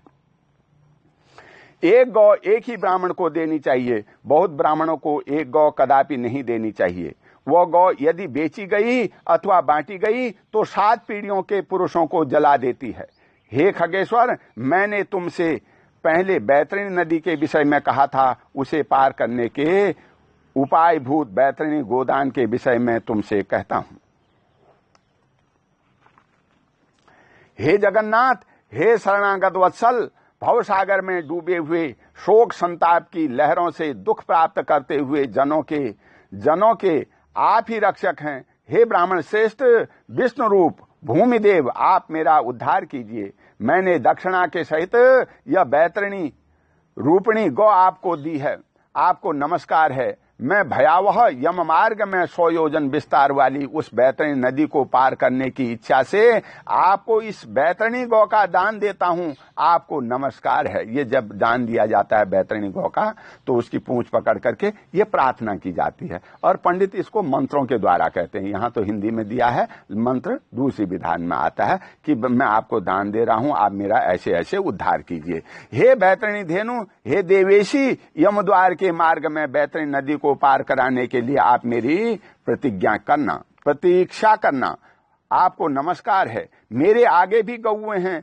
मेरे पीछे भी गऊ हों, मेरे हृदय में भी गौएं हैं और मैं गौओं के मध्य में निवास करूं। जो लक्ष्मी सभी प्राणियों के प्रतिष्ठित है तथा जो देवता में प्रतिष्ठित है, वे ही धेनु रूपा लक्ष्मी देवी मेरे पाप को नष्ट करे। इस प्रकार मंत्रों से भली भांति प्रार्थना करके हाथ जोड़कर गौ और यम की प्रदक्षिणा करके सब कुछ ब्राह्मण को प्रदान करें। गौ की प्रदक्षिणा गौ को लाया जाता है और उसके सर से हर गौ के हर अंग में एक एक देवी देवता का वास है, हर अंग की पूजा की जाती है और उसको स्नान कराया जाता है और फिर गोपुच्छ उसके पत्तल लिया जाता है पानी भर करके और उसके मंत्रों से अपने ऊपर वो सबके ऊपर जल छिड़का जाता है गोपुच्छ से और अंत में ये प्रार्थना मंत्र साथ साथ चलते रहते हैं और उसमें सब देवताओं का नाम लेकर के अपने सब अंगों की रक्षा के लिए, अपने जीवन की रक्षा के लिए, सदगति के लिए प्रार्थना की जाती है गौ के शरीर में, गौ से। तो ऐसा करने से जो है कि मनुष्य का गौदान करने से उस गौ का उद्धार हो जाता है। बैतरणी नदी को पार करने वाली हाथ जोड़ करके प्रदक्षिणा करनी चाहिए, गौ की भी फिर यम की भी, उससे यम द्वार नहीं देखना पड़ता। हे खग, इस विधान से जो बैतरणी धेनु का दान करता है वो धर्म मार्ग में धर्मराज की सभा में जाता है। शरीर की स्वस्थावस्था में बैतरणी विषय व्रत का आचरण कर लेना चाहिए और बैतरणी प्राप्त करने की इच्छा से विद्वान को बैतरणी गौ का दान देना चाहिए। हे खग, बैतरणी गौ का दान करने से महामार्ग में वह नदी नहीं आती, इसलिए सर्वथा पुण्य काल में गौदान करना चाहिए। जब कभी भी श्रद्धा उत्पन्न हो जाए और जब भी दान के लिए सत्पात्र प्राप्त हो जाए वही समय दान के लिए पुण्य काल है। दान कब देना चाहिए? हर जगह पर दान लेने वाला नहीं मिलता, सत्पात्र हो उसी को देना चाहिए। जब आपके पास समय है तभी दे देना चाहिए। और उसी को पुण्य काल कहते हैं। ये नहीं कि भाई मैंने दान करना है इसके लिए मुहूर्त देख लो, कोई किताब दिखा लो, कोई ऐसा नहीं। जब मिल जाए सत्पात्र और जब आपका मन हो तभी दान दे देना चाहिए, रुकना नहीं चाहिए कहता है। क्योंकि संपत्ति अस्थिर है, शरीर नश्वर है, संपदा सदा रहने वाली है नहीं, और मृत्यु प्रतिक्षण निकट आती जा रही है। इसलिए धर्म का संचय करना चाहिए। शरीर नश्वर है, चाहे कोई भी है, सदा किसी ने न मैंने रहना न आपने रहना, जितने दिन का है उतने ही दिन रहना है, और तिल घटे न बढ़े। जितनी श्वासें हैं उतना ही मिलेगा, जितने दिन के हमने जीना है उतना ही मिलेगा, जितना भक्षण करना है उतना ही मिलेगा, उससे ज्यादा नहीं। इसलिए यह शरीर नश्वर है, सदा रहने वाला नहीं है। कब निकल जाए प्राण? संपदा रहने वाली नहीं है। हम जो कमा रहे हैं ये भी सदा रहेगी ऐसा कुछ नहीं है, एकदम नष्ट हो जाती है। और मृत्यु प्रतिक्षण निकट आ रही है, और मौत कब आ जाए ये किसी को किसी का कोई पता नहीं है। इसलिए जो भी समय मिलता है, जब भी आपके पास धन वगैरह होता है, उससे धर्म का संचय करना चाहिए, भला काम कर लेना चाहिए। धर्म और धर्म के संचय से धर्मराज के मार्ग पर जाना पड़ेगा, धर्मराज के यहां जाना पड़ेगा। ये मृत्युकाली जो यम द्वार है ये नहीं देखना पड़ेगा। अपनी धन संपत्ति के अनुसार किया गया दान अनंत फल देने वाला होता है। इसलिए अपने कल्याण की इच्छा रखने वाले व्यक्ति को, विद्वान ब्राह्मण को दान देना चाहिए। ये बात आई है, विद्वान शब्द भी लिखा है, ब्राह्मण भी लिखा है, उसको दान करना चाहिए। ब्राह्मण ऐसा नहीं कि भाई उसको लेकर के छिन्न भिन्न कर दे, बर्बाद कर दे। जो ब्राह्मण उसको आगे बढ़ा सकता है। दान जैसे एक मुट्ठी गेहूं को धरती पर फेंकने से 1000 मुट्ठी गेहूं ले लेते हैं। अच्छी धरती पर बीज बोया हमने, थोड़ा सा बोया और कितना हो गया, बोरा भर लिया।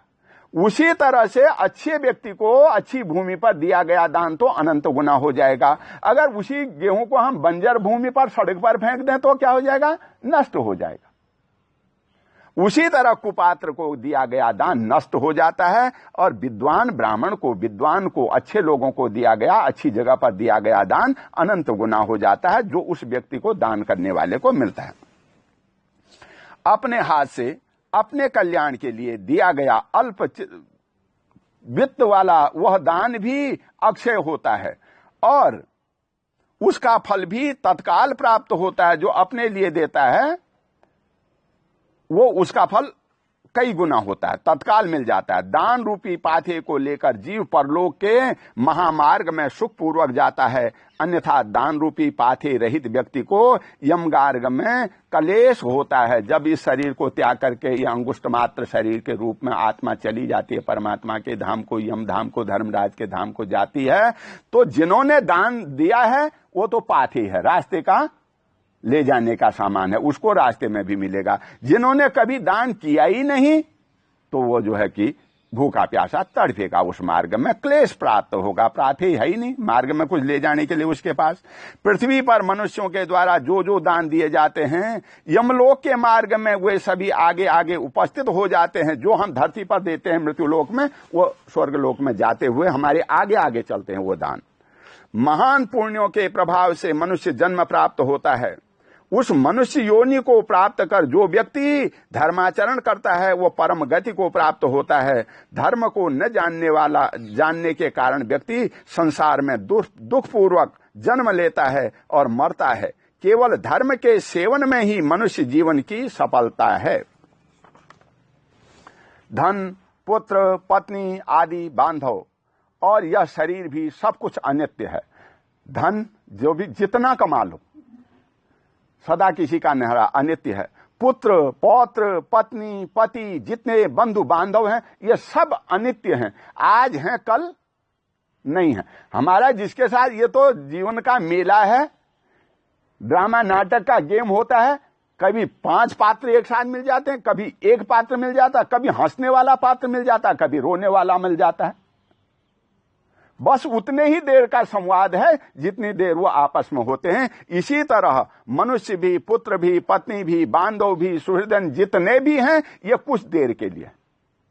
जब इनका खेल खत्म हो गया पूरा हो गया नाटक ड्रामा तो ये अपने अपने हिसाब से चले जाते हैं। तो सब अनित्य हैं, इसलिए धर्माचरण करना चाहिए। जो मिला है उसका धर्माचरण, उससे हमें पुण्य कर लेना चाहिए। कोई जब तक मनुष्य जीता है तभी तक बंधु बांधव पिता आदि का संबंध रहता है। जब तक हम हैं तब तक हमारा आप सबके साथ संबंध है। जिस दिन यह शरीर नहीं तो उस दिन कुछ नहीं, सब संबंध बिगड़ जाते हैं। पिता जो है कि प्रेत हो जाता है, कई बार प्रेत पूजन कराते हैं। अगर बेटा जब तक इधर है, पिता बेटे के हित के लिए रात दिन लगा रहता है, जितनी कमाता है सब उसके हित के लिए, पढ़ाई के लिए, लिखाई के लिए, शादी के लिए, बच्चों के लिए लगाता है। और जिस दिन संबंध टूटता है, अगर पुत्र उसके लिए कुछ भी नहीं करता है तो वो प्रेत ही रुष्ट हो, वो पिता ही रुष्ट हो जाता है। बोलता है जीवन में आकर के सब कुछ मैंने तेरे लिए कर दिया, लेकिन तूने मेरे को जल भी नहीं दिया, तर्पण भी नहीं किया, श्राद्ध भी नहीं किया, पिंडदान भी नहीं किया। और वो प्रेत बन करके उसका खून चूसता है। शास्त्रीय वचन है ये कि वो उसका खून चूसता है। उस घर में फिर क्या होता है, अनर्थ होता है, एक्सीडेंट होता है, बीमारियां आती हैं, लड़ाइयां होती हैं, मानसिक तरह से कलेश हो जाते हैं। वही पिता जो सर्वहितैषी था इस जन्म में, वो कल क्या बन जाता है, शत्रु बन जाता है, प्रेत बन जाता है। संबंध इसी शरीर के, इसी समय के, इस जीवन में है। तभी बंधु बांधव पिता आदि का संबंध रहता है। मरने के अनंतर क्षण मात्र में संपूर्ण स्नेह बंधन निवृत्त हो जाते हैं। संपूर्ण स्नेह बंधन 1 मिनट में खत्म हो जाते हैं। जीवता अवस्था में अपना आत्मा ही अपना बंधु है, ऐसा बार बार विचार करना चाहिए। मरने के अनंतर कौन किसके उद्देश्य से दान देगा। जीते जी कुछ कर लिया तो कर लिया, मरने के बाद तो कोई किसी के उद्देश्य से देता है, लेकिन अल्पमात्र, नहीं के बराबर। सबका विचार आ जाता है, ये मैं क्यों करूं दान, ये क्यों करूं दान, इससे क्या होगा, मेरे को क्या मिलेगा। क्योंकि आदमी माया से बंधा हुआ है, देना नहीं चाहता है। तो फिर जब चला ही गया, इस लोक में किया नहीं, अंत में उसके लिए कौन करेगा, ये प्रश्न है। ऐसा जान करके अपने हाथ से ही सब कुछ दान देना चाहिए, क्योंकि जीवन अनित्य है। बाद में अर्थात उसकी मृत्यु के पश्चात कोई भी उसके लिए दान नहीं देगा। मृत शरीर को काठ और ठेले के समान पृथ्वी पर छोड़ करके बंधु बांधव विमुख हो जाते हैं। केवल धर्म ही उसका अनुगमन करता है। धन संपत्ति घर में ही छूट जाती है। सभी बंधु बांधव शमशान में छूट जाते हैं। किंतु प्राणी के द्वारा किया हुआ शुभाशुभ कर्म परलोक में उसके पीछे पीछे जाता है। धन संपत्ति जिस समय गए, प्राण सब छूट गया। और समय तो हम कहते हैं कि भाई मैंने दिल्ली जाना है, इधर जाना है, ये चाबी पकड़ लियो, मेरी घर की ये कर लियो, मेरा वो ये कर लियो, चौकीदारी कर लियो, लेकिन वहां कुछ नहीं चलता, सब गया। और बंधु बांधव जो आए हैं शमशान तक के साथी हैं। शमशान तक आए, यार भला अच्छा आदमी था, बड़ा ये था, वो था, वो था, वो था, वो था, चर्चाएं की, और उसके बाद सब बिछुड़ गए हैं। लेकिन आदमी के द्वारा दिया गया दान, किया गया पुण्य उसके साथ साथ जाता है, उसका कहीं बोझ नहीं है, वो उसके मार्ग में चलता है, उसके साथ दिया गया। शरीर आग में जल जाता है, किंतु किया हुआ कर्म साथ ही रहता है। प्राणी जो कुछ पाप अथवा पुण्य करता है उसका वह सर्वत्र भोग प्राप्त करता है। इस दुखपूर्ण संसार सागर में कोई भी किसी का बंधु नहीं है। प्राणी अपने कर्म संबंध से संसार में आता है। इस संसार में कोई किसी का बंधु नहीं है, कोई किसी का रिश्ता नहीं है। अपने कर्मों से, संबंधों से, प्रारब्ध बश, ये संजोग बश यहाँ आया है। प्रारब्ध में कोई संजोग था ऐसा, बन गया, और इस संबंध में पिता पुत्र बन गए, पति पत्नी बन गए, भाई भाई बन गए। ये प्रारब्ध का संजोग है। उससे ये कुछ दिन के लिए संसार मिला और उस संबंधों का फल भोग हो गया, तो आदमी चला गया, प्राणी चला गया इस जीवन से, और फल भोग से कर्म का क्षय होकर पुनः चला जाता है, मृत्यु को प्राप्त हो जाता है। जब पूरा हो गए संबंध ना, जिसका जितना देना लेना सब था, हिसाब किताब, वो पूरा हो गया, तो आदमी चला जाता है। माता पिता पुत्र भाई बंधु और पत्नी आदि का परस्पर मिलन प्याऊ पर एकत्र हुए जंतुओं के समान अथवा नदी में बहने वाले काष्ठ समूह के समान निरंतर चंचल अर्थात अस्थिर है। किसके पुत्र, किसके पौत्र, किसकी भारिया, किसका धन, संसार में कोई किसी का नहीं है। प्याऊ पर पहले जाते थे, एक कुआं होगा, तालाब होगा, नौला होगा, जो भी होगा, गांव के लोग उधरी से पानी भरते। सब सुबह सुबह गए, स्त्रियां उधर से आए और 2, 3, 4 मिल करके गए और वहां पर जब तक वो पानी का घड़ा उसमें डालते हैं कुएं में, 5 मिनट बैठ जाते हैं, बोलते हैं, बतलाते हैं, अपनी बात कहते हैं, घर की बात कहते हैं, परिवार की कहते हैं, दुख सुख कहते हैं, बैठ करके जब तक उनका घड़ा खाली होता है, जब तक उनको फुर्सत है तब तक। और जब घड़ा डाल दिया पानी में, घड़ा भर गया, फिर कोई किसी को नहीं पूछता, घड़ा उठाया सर पर और चल दिया। और लकड़ियां भी जब नदी में बहती हैं, पहले पहाड़ों से लकड़ियां काटते थे, नदी आ रही है, ढोने का साधन नहीं था, गाड़ियां नहीं था, नदी में डाल देते थे, नदी के पानी में बल्लियां बह करके आती थी और दूर तक चली जाती थी। कभी 10 बल्लियां मिल गई, कभी 2 मिल गई, कभी 1 मिल गई, इस तरह से उनके संबंध होते थे। उसी तरह के संबंध इस संसार में हमारे पुत्र, पिता, माता, भाई, पति, पत्नी के संबंध हैं। और कुछ देर मिले और उसके बाद जैसे पानी का अपना हिसाब किताब पूरा हुआ, अपने चल दिए। और फिर कौन किसका पुत्र है, कौन किसका पिता है, कौन किसकी भारिया है, कहां किसका धन है, कुछ नहीं है। संसार में कोई किसी का नहीं है। इसलिए अपने हाथ से स्वयं दान देना चाहिए। जब तक धन अपने अधीन है तब तक ब्राह्मण को दान कर दें, क्योंकि धन दूसरे के अधीन पराया हो जाने पर तो दान देने के लिए कहने का उत्साह, साहस भी नहीं होगा।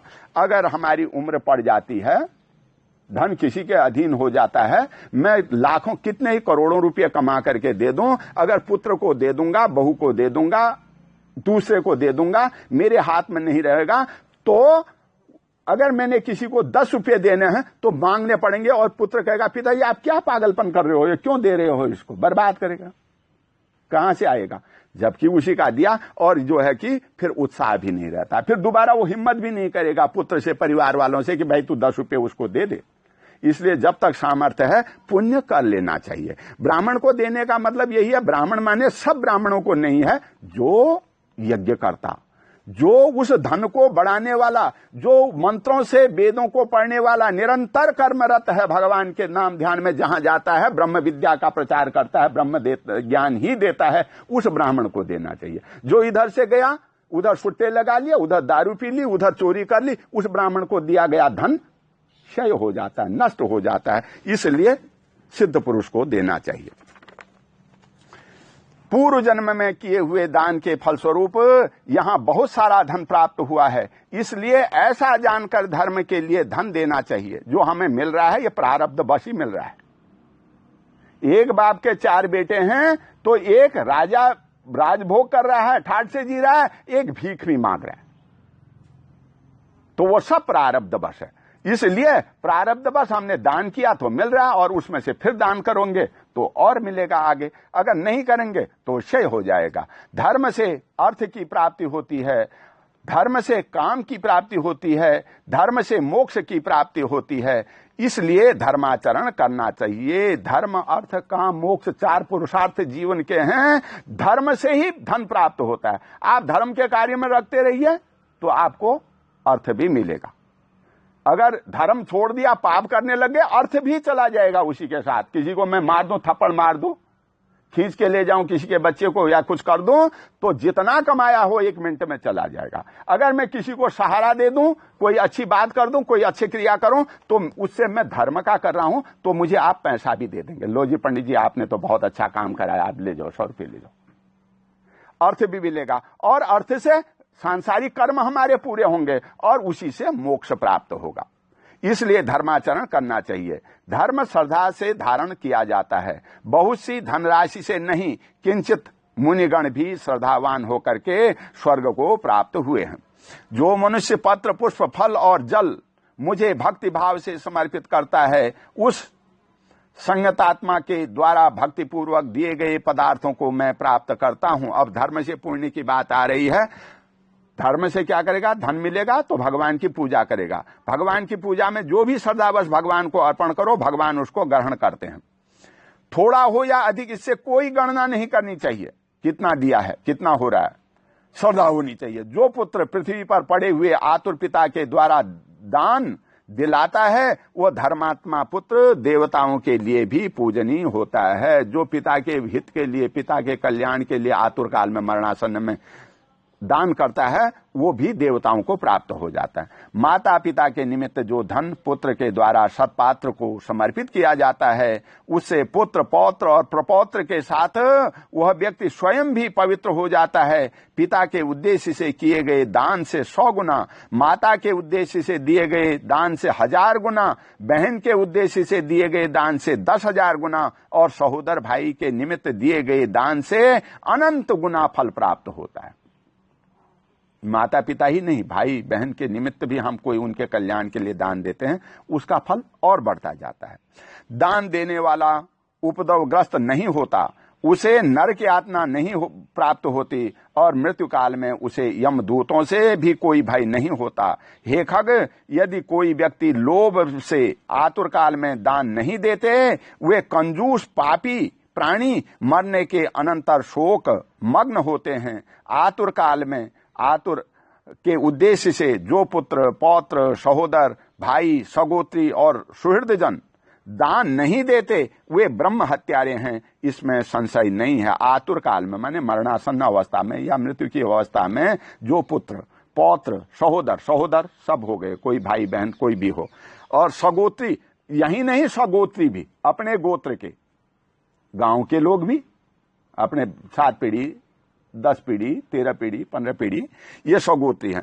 सुहृदजन जो उसका हित चाहने वाले हैं, वो जन जब दान देते हैं तो उससे उसको पुण्य मिलता है। अगर जो नहीं देता है वो ब्रह्म हत्यारा है कहलाता है, इसमें कोई संशय नहीं है। इस प्रकार गरुड़ पुराण के अंतर्गत सारोद्वार में आतुर दान निरूपण नामक 8वां अध्याय पूरा हुआ। बोल गरुड़ भगवान की जय, बोल विष्णु भगवान की जय। ज्यादा समय तो नहीं लग रहा, कितना हुआ? कौन हो जाएगा?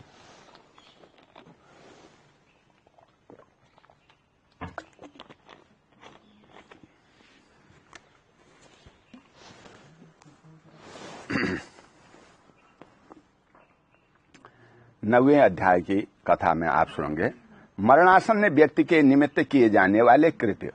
जो मरणासन्न व्यक्ति है अर्थात प्राण निकलने वाले हैं, उसके लिए क्या करना चाहिए, ये बात आई है। 9वां अध्याय मरणासन व्यक्ति के निमित्त किए जाने वाले कृत्य। गरुड़ उवाच कथितम भवतामह सम्यक दान आतुर कालिकमः म्रियमाणस्य यत्कृतमः तद्दिदानी वद प्रभो। गरुड़ जी बोले, हे प्रभु, आपने आतुर काल में दान के संबंध में भली भांति कहा, अब म्रियमाण मरणासन्न व्यक्ति के लिए जो कुछ करना चाहिए उसे बतलाइए।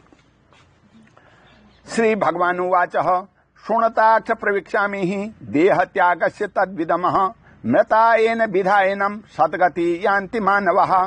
श्री भगवान ने कहा, हे ताक्ष, जिस विधान से मनुष्य मरने पर सद्गति प्राप्त होती है, शरीर त्याग करने की उस विधि को मैं कहता हूं, सुनो। कर्म के संबंध में जब प्राणी अपना शरीर छोड़ने लगता है तो उस समय तुलसी के समीप गोबर से एक मंडली की रचना करनी चाहिए। वहां उस मंडल के ऊपर तिल बिखेर कर कुशों को बिछाएं। तदंतर उसके ऊपर श्वेत वस्त्र से आसन पर शालिग्राम शिला को स्थापित करें। जहां पाप दोष और भय को हरण करने वाली शालिग्राम शिला विद्यमान है, उसके सानिध्य में मरने से प्राणी की मुक्ति सुनिश्चित है। जहां जगत के ताप का हरण करने वाली तुलसी वृक्ष की छाया है, वहां मरने से सदैव मुक्ति ही होती है। जो मुक्ति दानादि कर्मों से दुर्लभ है, जिसके घर में तुलसी वृक्ष के लिए स्थान बना हुआ है, वह घर तीर्थ स्वरूप ही है। यहाँ यम के दूत प्रवेश नहीं करते। तुलसी की मंजरी से युक्त होकर जो प्राणी अपने प्राणों का परित्याग करता है, वो सैकड़ों पापों से युक्त हो तो भी यमराज उसे देख नहीं सकते। तुलसी के दल को मुंह में रखकर तिल और कुश के आसन पर मरने वाला व्यक्ति पुत्रहीन हो तो भी निसंदेह विष्णुपुर को जाता है। क्या है, मरना काल, जब बुढ़ापा आ गया, मरने की अवस्था, उसके लिए सबसे पहले बता रखा है कि उसके मुंह में तुलसी का दल डालना चाहिए, तुलसी का वृक्ष लगाए रखना चाहिए। जहां तुलसी का वृक्ष होता है वहां पर यम के दूत नहीं जाते, विष्णु भगवान के दूत आते हैं। और शालिग्राम की जिस घर में पूजा होती है वहां यम के दूत नहीं जाते हैं। और जो दान से भी फल नहीं है, दान का अभी बताया था महत्व, जो फल दान से भी नहीं प्राप्त होता है वो पुत्र विहीन मनुष्य को भी अगर तुलसी दल रखा है उसके मुंह में गंगा जल और तुलसी दल डाल दिया जाए और जहां पर व्यक्ति बैठा वहां पर तिल बिखेर दिए जाएं मरणासन्न अवस्था में, तो वहां पर जो है कि उसको वो पुण्य लोक को विष्णुपुर को जाता है। तीनों प्रकार काले, सफेद और भूरे तिल, कुश और तुलसी ये सब म्रियमाण प्राणी के दुर्गति को बचा लेते हैं। अतः मेरे पसीने से तिल पैदा हुआ है, अतः वे पवित्र हैं। असुर, दानव और दैत्य तिल को देखकर भाग जाते हैं। हेताक्ष, मेरे रोम से पैदा हुए दर्भ, कुश मेरी विभूति हैं, इसलिए उनके स्पर्श से ही मनुष्य को स्वर्ग की प्राप्ति होती है। ये कुश भी जो है कि पवित्र माना गया, स्पर्श भी हो जाए कुश का तो भी स्वर्ग की प्राप्ति। कुश के मूल में ब्रह्मा, कुश के मध्य में जनार्दन, कुश के अग्रभाग में शंकर भगवान, कुश में तीनों देवताओं का वास है। इस प्रकार तीनों देवता कुश में स्थित रहते हैं, इसलिए कुश, अग्नि, मंत्र, तुलसी, ब्राह्मण और गौ, कुश भी है, अग्नि भी है, मंत्र भी, तुलसी भी और ब्राह्मण और गौ, ये बार बार उपयोग किए जाने पर भी निर्माल्य नहीं होते हैं, मतलब ये दूषित नहीं होते हैं। ब्राह्मण अभी इधर कहीं पर ऐसे बैठा है, कहीं पर वैसे बैठा है, कहीं पर बोलेंगे आज तो आपने ये उधर गए थे, ऐसा नहीं, वो कभी अपवित्र नहीं होता है। तुलसी भी अपवित्र नहीं होती है, गाय भी अपवित्र नहीं होती है, कुशा और अग्नि भी अपवित्र नहीं होती है। अग्नि में चाहे अच्छा पकाओ बुरा पकाओ वो सबको पका देती है, लेकिन अपवित्र नहीं होती। पिंडदान के उपयोग में किए गए दर्भ, कुश, प्रेत के निमित्त भोजन करने वाले ब्राह्मण, नीच के मुख से उच्चारित मंत्र, नीच संबंधी गौ और तुलसी तथा चिता की आग, ये सब निर्माल्य अर्थात अपवित्र अग्राह्य होते हैं। लेकिन ये चीज जो है कि ये तुलसी ब्राह्मण अभी आया था, पवित्र है हर जगह पर, लेकिन प्रेत के निमित्त भोजन करने वाला ब्राह्मण, प्रेत के निमित्त भोजन करने वाला मतलब वहां शमशान में भोजन भी बलि दी जाती है। जब 10 गात्र होता है 10वें दिन तो बलि रखी जाती है, भात और आधा पका हुआ उड़द का बड़ा बलि के लिए, और कोई लोग उधर उसको खा लेते हैं। और ब्राह्मण भोजन के लिए उधर ये चार्ज वगैरह होते हैं उनको दिया जाता है। ये भोजन करने वाला ब्राह्मण अपवित्र होता है। नीच के मुंह से उच्चारित मंत्र, अगर कोई नीच व्यक्ति है, नीच माने शूद्र व्यक्ति, और वह मंत्र पाठ करता है, वह मंत्र पाठ भी उसका फलीभूत नहीं होगा।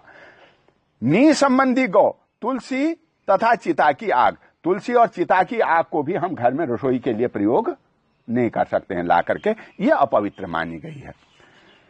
गोबर से लिपी हुई और कुश बिछाकर संस्कार की गई पृथ्वी पर आतुर मरणासन्न व्यक्ति को स्थापित करना चाहिए। अंतरिक्ष का परिहार करना चाहिए, अर्थात चौकी आदि पर नहीं रखना चाहिए। ब्रह्मा, विष्णु और रुद्र, अन्य सभी देवी देवता और हुतासन अग्नि, ये सभी मंडप पर विराजमान रहते हैं, इसलिए मंडप की रचना करनी चाहिए। जो भूमि लेप रहित होती है अर्थात मल मूत्र आदि से रहित होती है वह सर्वत्र पवित्र होती है, किंतु जो भूमि भाग कभी लीपा जा चुका है वह मल मूत्र आदि से दूषित है, वहां पर लीपने तथा उसकी शुद्धि लीपने से उसकी शुद्धि हो जाती है। बिना लिपी हुई भूमि पर और चारपाई आदि पर या आकाश में भूमि की सतह से ऊपर राक्षस, पिशाच, भूत, प्रेत और यमदूत प्रविष्ट हो जाते हैं। इसलिए भूमि पर मंडप बनाए बिना अग्निहोत्र, श्राद्ध, ब्राह्मण भोजन, देव पूजन और आतुर व्यक्ति का स्थापन नहीं करना चाहिए।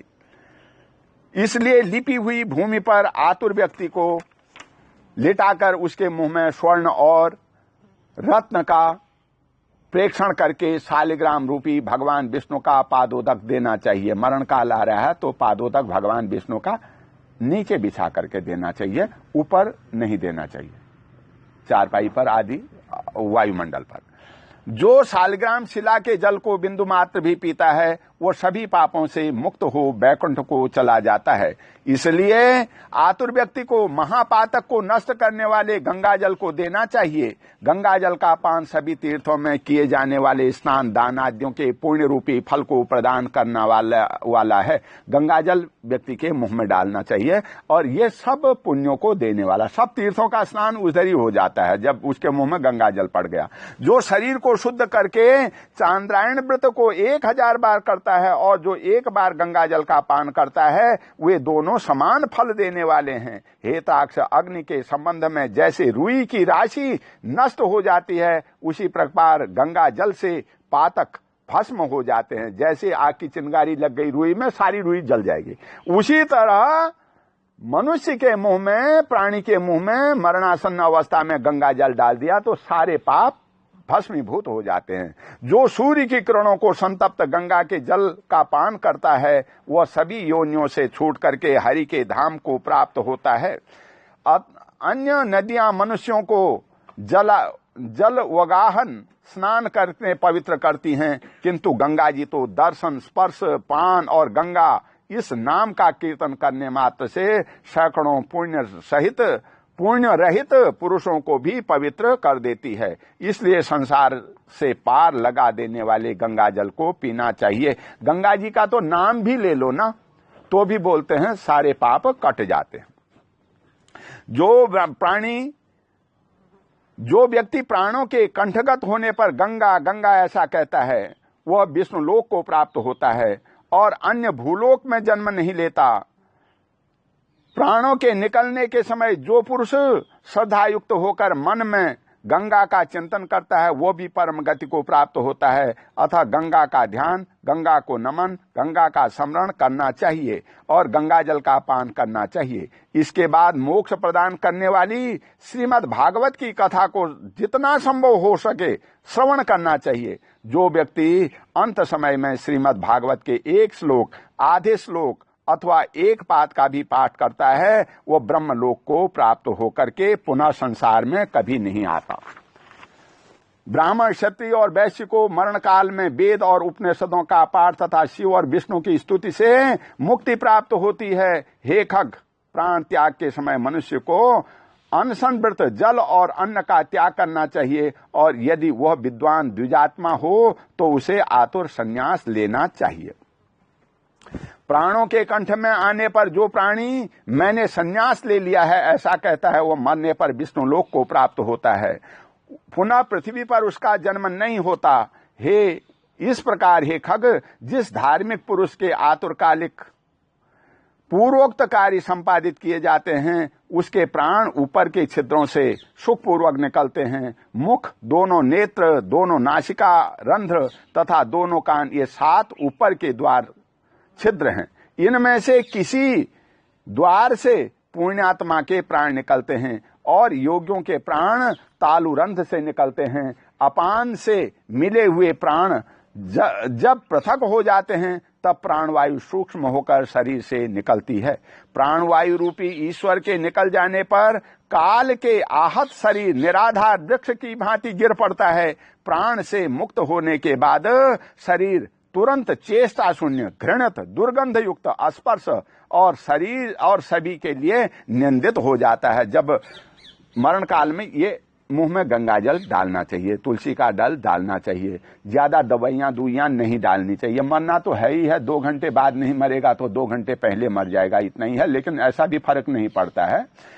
अंतिम समय में गीता का पाठ, श्री भागवत की कथा, चाहे एक श्लोक ही हो जाए, श्रीमन नारायण ही हो जाए, जरूरी नहीं है पूरी भागवती पाठ डालेंगे, यह सब करना चाहिए।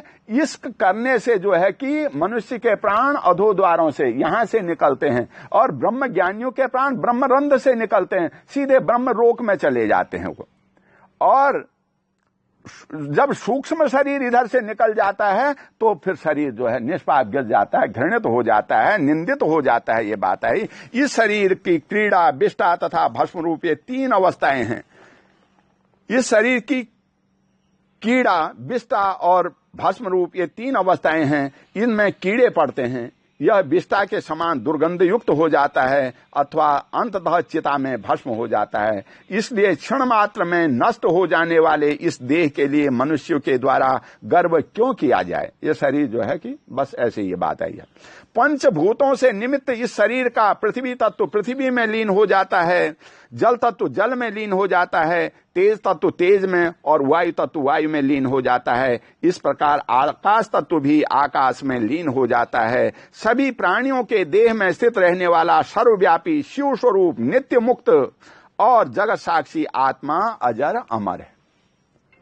शरीर के तो ये पानी पानी में मिल गया, हवा हवा में मिल गई, आकाश तत्व में मिल गया, कुछ ही देर में मिल जाता है। ज्यादा देर 2 दिन 4 दिन रहने वाला भी नहीं है। लेकिन इसके अंदर रहने वाला जो आकाश देह में स्थित सर्वव्यापी शिव स्वरूप परमात्मा है, अंतरात्मा है, आत्माराम कह लो, कुछ मर्जी कह लो, आत्मा है, वो कभी नित्य मुक्त और जगत साक्षी आत्मा अजर अमर है। वो कभी नहीं मरता है। हम हमारे लिए, हम इस मनुष्य मृत्यु लोक के जीव हैं, हम कहते हैं मर गया, जी गया, आ गया, लेकिन मरता कोई नहीं है। वो तो जो था, शरीर से जब संबंध था, शरीर छोड़ दिया, वो तो अजर अमर आत्मा है, सर्वत्र है, परिपूर्ण है। वो जो है कि जहां तहां सुनती, देखती, सब कुछ भोगती है। ये यहां पर आ गया है। जगत साक्षी आत्मा अजर अमर है। इसलिए शास्त्र कहता है कि कोई मरता नहीं है, जीवित है, लेकिन हमारा कर्तव्य कर्म है। मनुष्य शरीर में, मनुष्य में जो लोक के लिए जो ये वाणी बना रखी है विद्वान पुरुष ने, उसका अनुसरण करना, अपना कर्तव्य निभाना है, लेकिन मरता कोई नहीं है।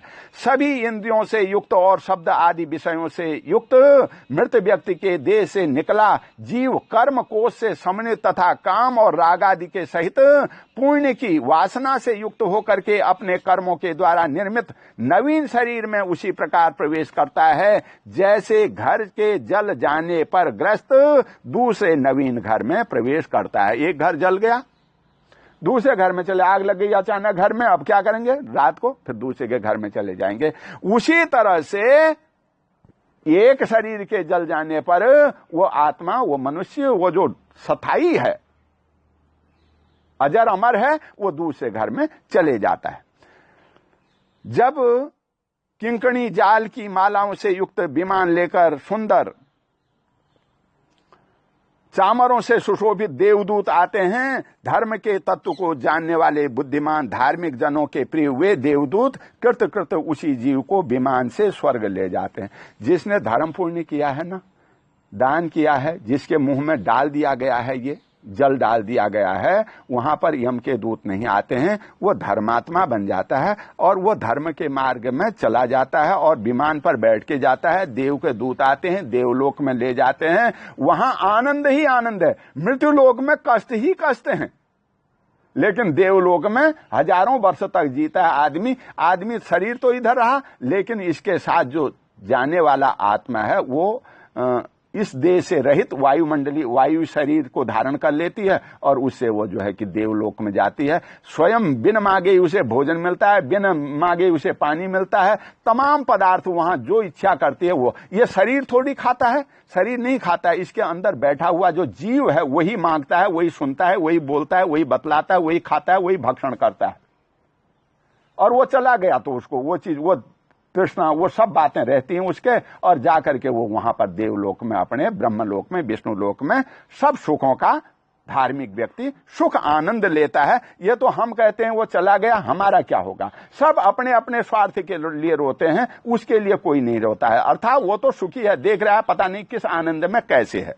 सुंदर दिव्य देह धारण करके, निर्मल वस्त्र और माल्य धारण करके, स्वर्ण और रत्नादि से आभूषणों से युक्त होकर के वो महानुभाव जीव दान के प्रभाव से देवताओं से पूजित होकर के स्वर्ग को प्राप्त करता है। वहां ये सब सुंदर देह मिलती है, निर्माल्य बहुत सुंदर वस्त्र मिलते हैं, जो चाहे सब सुख हैं। इसीलिए तो देवलोक कहते हैं। वहां किसी प्रकार का दैहिक भौतिक किसी तरह का ताप कष्ट शरीर का नहीं है, किसी तरह की मलिनता नहीं है, जो चाहो सो मिलेगा। और बड़े बड़े ऋषि मुनि विद्वान उस देवलोक में जाकर के अमृतपान कर रहे हैं, भजन कर रहे हैं, कीर्तन कर रहे हैं, यज्ञ कर रहे हैं, देवलोक में सुखी समृद्ध होकर के आनंद का सुख उठा रहे हैं। और इस लोक में जो है कि दुख है, वहां सुख है। इसलिए जो जीव चला जाता है, अगर अपने पुण्यों के कारण, अपने पुत्रों के, अपने स्वजनों के पुण्य कर्मों के कारण वो देवलोक में चला जाता है, तो वहां सुख भोगता है, और वो सुख भोगता हुआ अन्यों को आशीर्वाद देता है, इधर के लोगों को उत्साह बढ़ाता है, आगे बढ़ने की प्रेरणा देता है, कष्ट सहन करने की योग्य शक्ति देता है, और सब कार्यों में बरकत उसका सुख और सहयोग देता है। देवलोक में गया हुआ व्यक्ति और स्वर्ग को प्राप्त करता है। इस प्रकार गरुड़ पुराण के अंतर्गत सारोद्वार में निर्माण कृति निरूपण नामक 9वां अध्याय पूरा हुआ। बोल गरुड़ भगवान की जय, बोल विष्णु भगवान की जय। अभी आज का पाठ यहीं पर समाप्त करते हैं। 9 अध्याय हो गए, कल 10वां अध्याय आरंभ होगा। तो इसी के साथ आरती अब करेंगे।